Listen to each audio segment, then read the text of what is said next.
Welcome to the Scenario Podcast, your guide to mental health and well-being. Each episode, we uncover practical tools, discuss expert insights, and explore how supplements can transform your mental health journey. Get ready to learn, grow, and thrive with us. Keeping your mind sharp, that feeling of being switched on, focused, it feels just as vital as, say, physical fitness these days, right? Absolutely. It's becoming a real priority for so many people. And we're definitely deep in this era of biohacking, looking for that edge. For a lot of us, that means finding the best fuel, maybe even a shortcut to keeping our brains healthy long term. Yeah, optimizing the hardware upstairs, as you put it. And if you're curious about how to do that, well, you're not alone. Oh, it's way beyond just curiosity now. It feels like a real cultural shift. So what's our mission today? We're doing a deep dive into this huge world of brain health supplements. Really trying to get past the flashy marketing and look at the actual ingredients people are using. What's the science really say? Is there solid evidence behind the promises of, mental clarity and better focus? And the market itself tells a story. This isn't some niche trend anymore. Not at all. I saw figures predicting the brain health supplement market could more than double by 2034. Wow, double. That's massive. It really is. And that number suggests people are serious about this. They're thinking proactively, looking for long-term brain vitality, not just like a quick fix after a bad night's sleep. Exactly.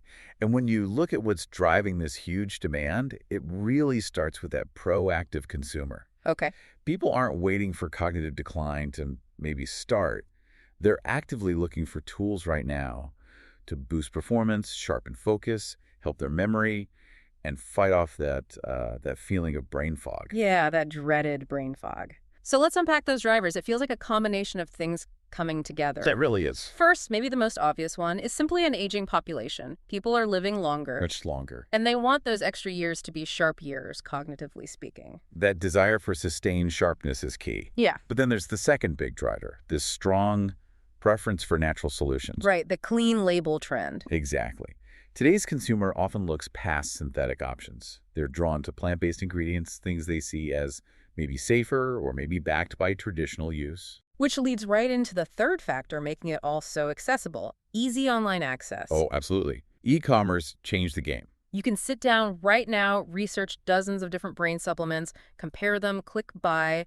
It's incredibly easy. And that ease of access has just poured fuel on the fire demand-wise. Okay, so we have this aging population. They're proactive. They prefer natural stuff. And they can buy it easily online. It's the perfect storm for a booming market. Which brings us to the core question for this deep dive. Which is? Which of these popular ingredients actually work? Which ones deliver and which are just riding the hype wave? Okay, this is where we need to get specific. We looked at the sources to break down the most common players. Good. And since you mentioned the aging population is a key driver, maybe we start with one often linked to longevity in traditional medicine, Ginkgo biloba. Ginkgo, yeah, a real classic in this space. The main claim is that it helps memory and concentration. How? What's the mechanism supposed to be? Primarily by increasing blood flow to the brain. Sort of like improving the delivery service for nutrients and oxygen. Makes sense. But what does the actual research say? The clinical trials, are the results clear? Not really. That's the thing. The overall scientific picture is pretty mixed. Mixed how? Well, you see some studies, especially with older adults who might already have some mild cognitive issues, showing some positive effects. Okay. But then other studies don't find much benefit. We really lack those big long-term studies to say definitively, yes, this works consistently for most people. So the takeaway is, it might help some people, a bit, but it's not a guaranteed brain booster. That's a fair summary. A modest potential boost, maybe, but not a magic bullet. Okay. Let's pivot from Ginkgo to another one that taps into that interest in natural traditional knowledge, Bacopa monnieri. This one comes from Ayurvedic tradition, right? Correct. It's got a very long history, used for centuries. It's often linked to better memory, particularly memory consolidation, and maybe faster information processing. Faster processing sounds good. Anything else? Interestingly, yeah. Some evidence suggests it might also help reduce anxiety. And, less anxiety often means better focus indirectly. So it sounds pretty promising. Is there a catch, a caveat? The main one is patience. Big time. Unlike, say, caffeine, Bacopa's benefits aren't immediate. How long are we talking? The sources generally indicate you need several weeks, maybe even 2 or 3 months, of taking it every day before you'd likely notice a real difference cognitively. Weeks or months. Wow, that's a commitment. It is, and that's the real-world challenge, isn't it? How many people will actually stick with that regimen long enough to find out if it truly works for them? That's a really important practical point. Okay, moving from herbs to, well, essential building blocks. Let's talk omega-3 fatty acids, specifically DHA. We hear essential, but why for the brain? They're fundamental. I mean, DHA is literally a structural part of your brain cells, your neurons. Structural. How so? It's crucial for keeping the membranes of those brain cells healthy and fluid. Think of it like keeping the wiring flexible and efficient. Got it. And the benefits? Well-supported benefits include improved focus, helping maintain a balanced mood, and there's pretty strong evidence suggesting omega-3s can help slow down age-related cognitive decline, basically by maintaining that brain cell structure. So the bottom line here seems to be, if you're not eating fatty fish regularly, Right, like salmon, mackerel, sardines. then a supplement isn't just a nice-to-have enhancer, it's providing something pretty crucial for basic brain health. Precisely. It's foundational. Now let's touch on another group of essential nutrients that sometimes get overlooked but are vital for, like energy management and signaling in the brain. Yeah. The B vitamins. B vitamins. Okay, specifically, which ones are most relevant here? We're mainly talking about B6, B9, which is folate, and B12. We usually hear about B vitamins for energy levels. How do they tie into mental sharpness specifically? They're critical cofactors. Yes, they help with energy production in cells, including brain cells, but crucially, they're needed to actually create neurotransmitters. The brain's chemical messengers. Exactly. The things that let brain cells talk to each other.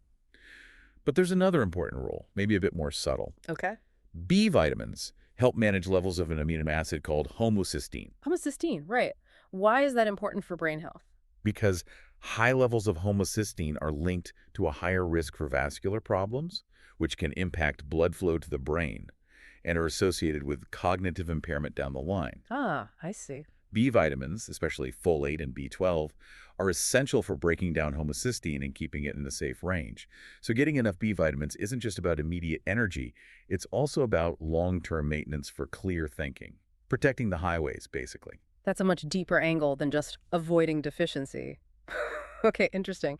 Now, what about that pair that sounds a bit more high-tech? Alpha-GPC and Huperzine-A. Right, these are often found in more targeted focus or memory formulas. They both work on the acetylcholine system. Acetylcholine, remind us. That's the key neurotransmitter for learning and memory. Think of it as the brain's primary messenger for encoding new information and recall. Okay, so how do Alpha-GPC and Huperzine-A affect it? You said they work together. They complement each other. Alpha-GPC basically provides the raw material, choline, that the brain uses to make more acetylcholine. So it boosts supply. Exactly. Then Huperzine-A comes in and acts like a preserver. It inhibits the enzyme acetylcholinesterase that normally breaks down acetylcholine in the synapse. So it makes the acetylcholine you do have stick around longer. Precisely. It slows the breakdown, so you get more supply from alpha-GPC, and it lasts longer, thanks to Huperzine-A. Build it up and keep it going. Clever. What's the research looking like for this combination? Early studies are pretty encouraging. They suggest it can help with recall, focus, especially in demanding mental tasks. God, there's always a but. But yeah, we still need more large-scale, robust trials to really confirm consistent benefits for healthy adults across the board. It's promising, definitely, but not quite conclusive yet. Got it. Promising, but needs more proof. Okay, our final ingredient highlight is maybe the most surprising one. Carotenoids, specifically lutein and zeaxanthin. Aren't those for eye health? That's what they're famous for, yes. Yeah. Protecting the macula in the eye. So what are they doing for the brain? Well, it turns out the same antioxidant power that protects the retina also protects brain cells.